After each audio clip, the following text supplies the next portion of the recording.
जिससे हमें प्रोडक्ट में क्या मिलता है, CO2 plus H2O plus heat and light भी हम लिख सकते हैं।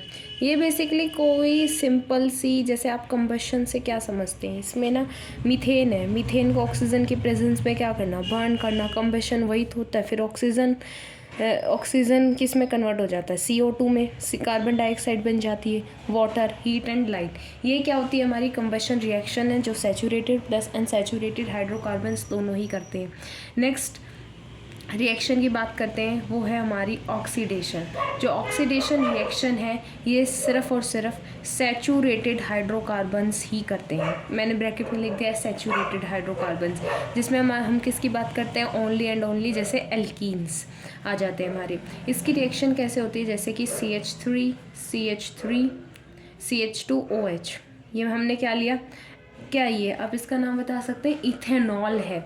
अब इथेनॉल को इथेनॉइक एसिड में कन्वर्जन करना, ये क्या बनेगा हमारे यहाँ पे, CH3COOH, ये हमारा क्या है, इथेनॉल इथेनॉइक एसिड। किसका इस्तेमाल करेंगे हम, यहाँ पे लेंगे एल्कालाइन KMnO4 प्लस हीट के लिए ये भी तो यूज़ करते हैं। या फिर इसकी जगह हम लें एसिडिफाइड यानी कि जैसे एसिड में डिप करके K2Cr2O2 प्लस में हीट, ये हमारी ऑक्सीडेशन रिएक्शन होती है। इसके बाद जो हमारी थर्ड केमिकल रिएक्शन आती है वो आती है हमारी सब्स्टिट्यूशन रिएक्शन। सब्स्टिट्यूशन रिएक्शन के अंदर जो पार्टिसिपेट करते हैं हाइड्रोकार्बन्स वो ओनली एंड ओनली क्या होते हैं, बताओ, ये भी सैचुरेटेड होते हैं। Only saturated alkenes take participated in it. जैसे CH4 है, CH4 हमारा एल्केन है, मतलब मीथेन है, प्लस Cl2। इसमें वैसे देखो नाम से ही पता चला, कंबशन बर्निंग से रिलेटेड, इसलिए ये हमारी वो रिएक्शन है। ऑक्सीजन की प्रेजेंस में क्या होगा, मीथेन बर्न होगा, CO2 H2O heat and light release होगी। ऑक्सीडेशन क्या है, हम फर्स्ट चैप्टर में डील कर चुके हैं, ऑक्सीजन का ऐड ऑन होना, डेट वी से ऑक्सीडेशन। तो इसमें ऑक्सीजन ऐड हो रहा है, जैसे OH था सिर्फ, अब हमारे पास यहाँ पे O एक एक्स्ट्रा आ गया ना, यानी कि ऑक्सीडेशन हो गया। अब सब्स्टिट्यूशन रिएक्शन में क्या होता है, सब्स्टिट्यूट को मतलब कि जो हमारे साइड बाय ग्रुप है उसको रिप्लेस कर देना। जैसे यहाँ पे अगर हम देखें तो कार्बन के पास क्या है, H यानी कि हाइड्रोजन है, प्लस हम जैसे इसमें क्लोरीन गैस का इस्तेमाल करेंगे तो CH3Cl आएगा प्लस HCl, यानी कि यहाँ पे जो H है वो Cl के द्वारा सब्स्टिट्यूट कर दिया गया। जैसे टीचर सब्स्टिट्यूट में आती है ना, अगर कोई टीचर एब्सेंट होती है तो उसकी जगह आती है तो रिप्लेस कर देते हैं, सब्स्टिट्यूट कर देते हैं। उसी तरीके से यहाँ पे एक H था वो Cl से क्या हो गया, सब्स्टिट्यूट हो गया। इसलिए ये किसकी प्रेजेंस में होता है, याद रखना, ये रखने के लिए, इन द प्रेजेंस ऑफ, ध्यान रखना है हमें, ऑफ सनलाइट, ठीक है। और यहाँ पे हमें रिएक्शन से पता चल गया और HCl भी बन जाएगा, ठीक है। अब हम बात करते हैं फोर्थ रिएक्शन की, जो कि हमारी लास्ट भी है, एडिशन रिएक्शन। एडिशन रिएक्शन कौन करती है, अनसैचुरेटेड हाइड्रोकार्बन्स करते हैं, और इसमें हमारे आ जाते हैं एल्कीन्स और एल्काइंस। देखते हैं कैसा होता है, जैसे कि ये कार्बन का डबल बॉन्ड हो या ट्रिपल बॉन्ड हो, आप लिख सकते हैं। मैंने RR ग्रुप लिख दिया है, एक जर्नल फॉर्म लिख के दिखा रही हूँ। RR यानी यहाँ पे कुछ भी सब इसके किससे अटैच हो सकता है, जैसे कि हाइड्रोजन हो या कोई लंबी चेन हो। R बेसिकली हम इसकी C से बने हुए कार्बन एटम्स की चेन को दिखाने के लिए क्या करते हैं, ये सिंबल लिखते हैं, ऑब्जर्व। फिर हम इसमें लिखेंगे, क्या लेंगे, निकल कैटलिस्ट का इस्तेमाल करेंगे प्लस हाइड्रोजन गैस। क्या प्रोडक्ट निकल के आएगा, अब जो ये डबल बॉन्ड है ये सिंगल में टूट जाएगा और क्या लग जाएगा, दोनों जगह हाइड्रोजन का एडिशन होगा, क्योंकि हम क्या कर रहे हैं इसमें हाइड्रोजन गैस क्या कर रहे हैं, ऐड कर रहे हैं। तो ये डबल बॉन्ड टूटेगा, ये RR तो आप देख सकते हैं सेम रहेंगे, लेकिन इनका डबल बॉन्ड टूट के ये हाइड्रोजन गैस इसमें ऐड ऑन हो जाएगी। ये हमारी थी केमिकल रिएक्शंस। अब इसके बाद हम आते हैं थर्ड, जो हमारा मेन वो है, मतलब फोर्थ पे आ गए हम बेसिकली, कार्बन कंपाउंड्स, इथेनॉल और इथेनॉइक एसिड्स के बारे में। इनकी फॉर्मेशन देखेंगे और इनकी प्रॉपर्टीज़ के बारे में भी जानेंगे। ठीक है, स्टार्ट करते हैं। तो हमारा इथेनॉल हम देख चुके हैं, वो अल्कोहल फंक्शन ग्रुप से बिलोंग करता है और इथेनॉइक एसिड हमारा कार्बोक्सिलिक एसिड से बिलोंग करता है। इसमें कैसे हम इथेनॉल को इथेनॉइक एसिड में कन्वर्ट कर सकते हैं, एक तो हमारी ये रिएक्शन आती है जो कि बहुत इंपॉर्टेंट है। चलो पहले इसे ही देख लेते हैं। जैसे इथेनॉल में इथ है यानी कि दो कार्बन लिखे हमने। एन का मतलब क्या है, सारे के सारे सिंगल बॉन्ड हैं, बना दिए। ऑल यानी कि OH ग्रुप है। ठीक है, हम इसमें जैसे कि OH ले लेंगे और ये हमारे HH हो जाएंगे। फिर हम इसमें पोटेशियम डाइक्रोमेट क्या ऐड करेंगे, पोटेशियम डाइक्रोमेट,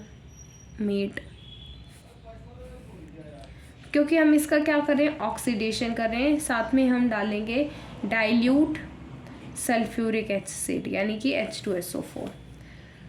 अब क्या होगा, देखो ये जो O है, OH है हमारा। इथेनॉइक एसिड में अब हमें होता क्या है इसमें कि यहाँ से एक H बॉन्ड टूटता है।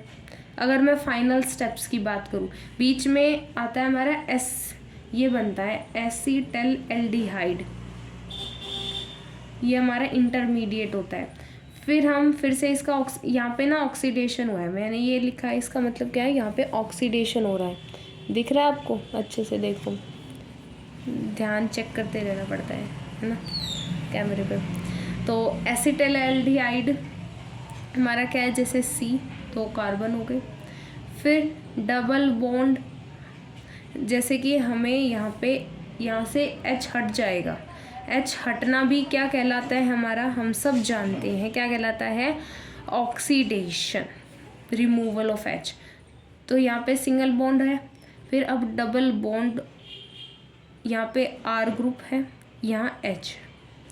ठीक है, फिर यहाँ HH, ये तो आप लिख ही लोगे।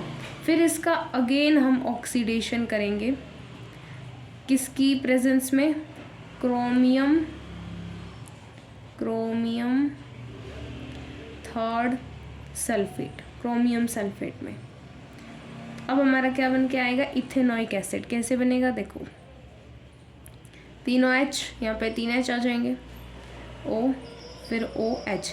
यहाँ पे आप O भी लिख सकते हो, जैसे कि यहाँ पे डबल बॉन्ड O लगा लो आप, यहाँ डबल बॉन्ड O लगा लो, लेकिन फिर यहाँ पे O फिर से यहाँ O लिख लो, क्योंकि R यहाँ पे मैंने इसलिए लिख दिया क्योंकि यहाँ पे R, पहले मैंने O को लिखा, फिर मैंने R भी लिख दिया गलती से, सॉरी फॉर डैट। यहाँ पे OH था तो यहाँ पे डबल बॉन्ड O, H अलग है। ठीक है, ये वाला H हटेगा पहले, फिर ये वाला H हटेगा। ठीक है, ऐसे ही होगा, ये वाला हटा तो डबल बॉन्ड इसने इसके साथ बना लिया, बन गया यहाँ पे। फिर दोबारा ऑक्सीडेशन हुआ तो क्या हुआ कि एक और हमारा एड ऑन हो गया, ये O और फिर H, O आ गया बीच में। ठीक है, ये हमारा बन जाएगा कार्बोक्सिलिक एसिड। की बात करें, ये हमारा कार्बोक्सिलिक एसिड बन गया और इसका नाम क्या है, इथेनॉइक एसिड। इनकी प्रॉपर्टीज़ पूछ ली जाती हैं। अगर हम यहाँ पर इथेनॉल को देखें, यहाँ देख लेना, ये यहाँ फिर से लिख देती हूँ, इथेनॉल की कैरेक्टरिस्टिक्स बताएंगे यहाँ पे, और यहाँ पे हम देखेंगे इथेनॉइक एसिड या फिर कार्बोक्सिलिक एसिड। देखो अल्कोहल में क्या होता है ना, एक या एक से ज़्यादा हाइड्रोक्साइल ग्रुप होता है। अब आप ग्रुप्स का ध्यान रखिएगा कि इसमें कौन सा ग्रुप प्रेजेंट होता है, हाइड्रोक्साइल ग्रुप प्रेजेंट होता है। फर्स्ट पॉइंट इन दोनों के डिफरेंस में यही है। और इसमें होता है कार्बोक्सिलिक ग्रुप। इसका क्या होता है, इसका होता है COOH। ठीक है, ये इनका डिफरेंस है मेन। फिर आगे बढ़ते हैं कि इसमें OH फंक्शनल ग्रुप होता है, COOH फंक्शनल ग्रुप होता है। ये बेसिकली वीक एसिड्स होते हैं। आपसे पूछा जा सकता है इथेनॉल क्या होते हैं, वीक एसिड्स होते हैं। ये इनसे ज़्यादा एसिडिक नेचर शो करते हैं। इनका लो मेल्टिंग पॉइंट होता है। कंपैरिजन में बता रही हूँ, ऐसे लो वर्ड नहीं होता, लेकिन इनके कंपैरिजन में लो बॉइलिंग पॉइंट होता है।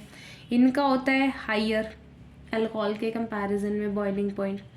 ठीक है, तो यही है, और तो इसमें कोई मेन डिफरेंस नहीं है। तो हमारा जो ये है, ये भी यहाँ पे टॉपिक कंप्लीट होता है। अब हम आगे आ जाते हैं सॉप्स एंड डिटर्जेंट्स में। ठीक है, यहाँ से हमारा जो टॉपिक है वो शुरू हो रहा है, सॉप्स एंड डिटर्जेंट्स।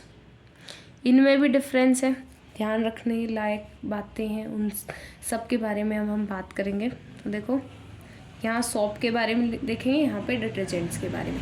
तो इनकी डेफिनेशन क्या है? देखो, अगर हम डेफिनेशन की बात करें तो जो सोप हैं वो क्या होते हैं, या तो सोडियम या पोटेशियम के सॉल्ट होते हैं।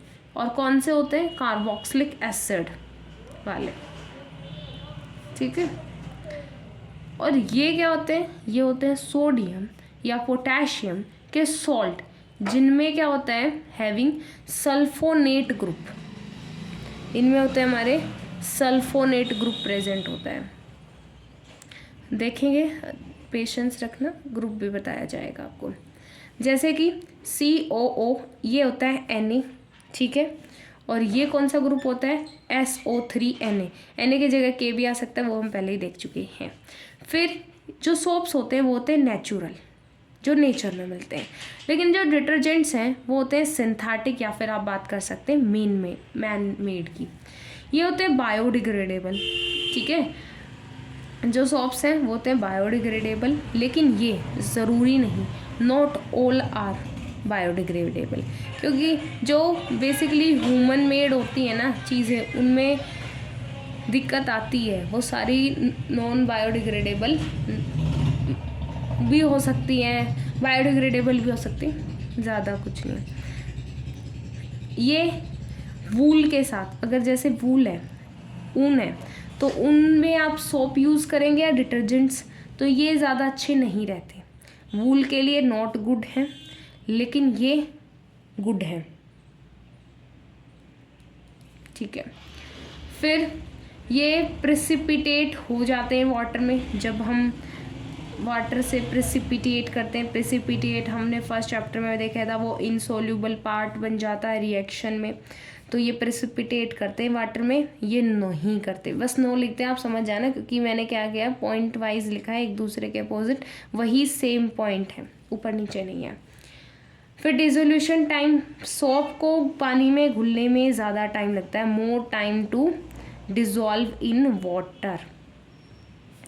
लेकिन जो डिटर्जेंट्स हैं वो इजीली क्या कर जाते हैं, डिज़ोल्व कर जाते हैं, dissolve in less time. Next, लेथर formation, इसमें कम होता है, ये आपसे पूछा जा सकता है। लेदर फॉर्मेशन इसमें क्या होता है, लेस होता है, और आगे इसमें क्या होता है, मोर होता है।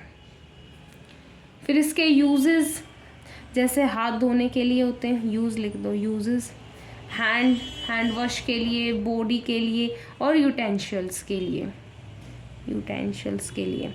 और जो डिटर्जेंट्स हैं वो लॉन्ड्री के लिए, जैसे आपको पता है, कपड़े धोने के लिए, क्लीनिंग पर्पसेस के लिए, क्लीनिंग होम्स भी आ सकता है इसमें। ये सस्ते होते हैं, चीप होते हैं, जबकि हमें ये एक्सपेंसिव पड़ते हैं। क्या? Detergents expensive, right. फिर आगे एग्जाम्पल्स दे सकते हैं इसमें, देखो जैसे इन्होंने बताया, एग्जाम्पल में लिख देना, sodium stearate, sodium palmitate etcetera. इसका एग्जाम्पल क्या होगा, SDS और SLS एक्सेट्रा। अब हम थोड़ा सा मैकेनिज़्म के बारे में देख लेते हैं कि सोप कैसे डर्ट को रिमूव करता है। तो हम देखेंगे कि जो सोप के उसमें दो चीज़ें होती हैं। जो सोप का मॉलिक्यूल है, ये हमारा सोप का मॉलिक्यूल है, तो इसमें दो पार्ट होते हैं, एक तो होता है हेड और एक होती है टेल। तो जो इसकी हेड है वो क्या होते हैं, हाइड्रोफिलिक होती है। आपको एक हमेशा याद रखना है कि क्या हाइड्रोफिलिक है और क्या हाइड्रोफोबिक है। हाइड्रोफोबिक फोबिक क्या होता है, डरना, ठीक है, या फिर अवे, रिपेल करना, दूर भागना। और फिलिक, फोबिक तो डरना हो गया, और फिलिक क्या होता है, लवर। हाइड्रो किसके लिए यूज़ किया जाता है, वाटर के लिए, तो ये वाटर लविंग है और ये वाटर फोबिक है। तो ये जो इसकी हेड है वो हमेशा क्या होगा, पानी के पास होगा, और ये पानी से डरता है तो पानी से दूर भागेगा। अब जैसे कि ये ऑयल है, ऑयल की ड्रॉप लगी हुई है, अब सोप कैसे क्लीन करता है वही बता रही हूँ मैं। जैसे कि अब इसकी हाइड्रोफोबिक है तो जो टेल है वो पानी से दूर भागेगी। जब हम सोप अप्लाई करेंगे तो पूरी जगह क्या है, पानी है, तो पानी से दूर भागेगी, तो वो जाके ऑयल के चिपक जाएगी, ऑयल को पेस्ट हो गई। हेड और टेल अटैच है तो टेल अटैच हो गई ऑयल की ड्रॉप से, और ये हेड हमारा बाहर आ गया। हेड क्या, वाटर लविंग है तो इसको कोई दिक्कत नहीं है। फिर ऐसे ऐसे करके जो सोप के मॉलिक्यूल्स हैं वो ऐसे स्ट्रक्चर बना लेते हैं ऑयल के पास, और फिर जब हम क्या करते हैं, वाटर से फिर इसे धो देते, वॉश अवे, तो ये ऑयल की डर्ट को भी अपने साथ वाटर के मॉलिक्यूल्स लेकर चले जाते हैं। ये जो स्ट्रक्चर बनता है इसे बोलते हैं हम मिसेल, ठीक है। यहीं पे हमारा जो चैप्टर है वो ख़त्म होता है। आपको चैप्टर कैसा लगा कमेंट सेक्शन में ज़रूर बताइएगा। Till then, bye and like, subscribe and share our YouTube channel, The Career Coach. Thank you.